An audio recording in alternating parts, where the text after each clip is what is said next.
नमस्ते, welcome to my mini blog. आज चाहिँ म र मेरो साथी भएर जगदीशपुर ताल घुम्न जाँदैछौँ अनि हामी चाहिँ घरबाट निस्क्यौँ। मेरो साथी चाहिँ एकदम खुसी हुनुहुन्थ्यो कि घुमाउन लैजाँदै हुनुहुन्छ भनेर। अनि हामी चाहिँ घुम्दै सेल्फीहरू भिडियोहरू खिच्दै गयौँ अनि हामी चाहिँ पुगिसक्यौँ जगदीशपुर ताल। यो चाहिँ एसियाकै दोस्रो ठुलो ताल हो कि एकदम राम्रो, एकदम रमणीय। पहिला त अलि अर्कै थियो, अहिले चाहिँ एकदमै राम्रो भएको थियो। अनि मेरो साथीले चाहिँ मलाई जिस्काउँदै हुनुहुन्थ्यो, राम्रो चलाउनु हुँदो रहेछ स्कुटी भन्दै हुनुहुन्थ्यो। अनि यो चाहिँ एकदम राम्रो, एकदम रमणीय ठाउँ, एकदम शान्त वातावरणको। हामीले सेल्फीहरू लिए, जति सेल्फीहरू लिए पनि थाक्दै नथाक्ने कि हामी चाहिँ।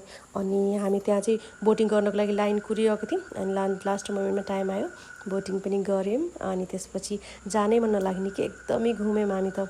घरबाट कल आउँदासम्म साँझसम्म पनि हामी एकदमै खुसी हुँदै त्यहाँ घुम्दै अनि फाइनल्ली हामी जगदीशपुर ताल पुरै घुमेर घरको लागि पनि हिँड्यौँ। एकदम राति भइसकेको थियो कि अनि फ्यामिलीहरू चाहिँ खाना खानको लागि कुरेर बसिरहनु भएको थियो अनि हामी चाहिँ घर पुग्यौँ। Always be happy my friends.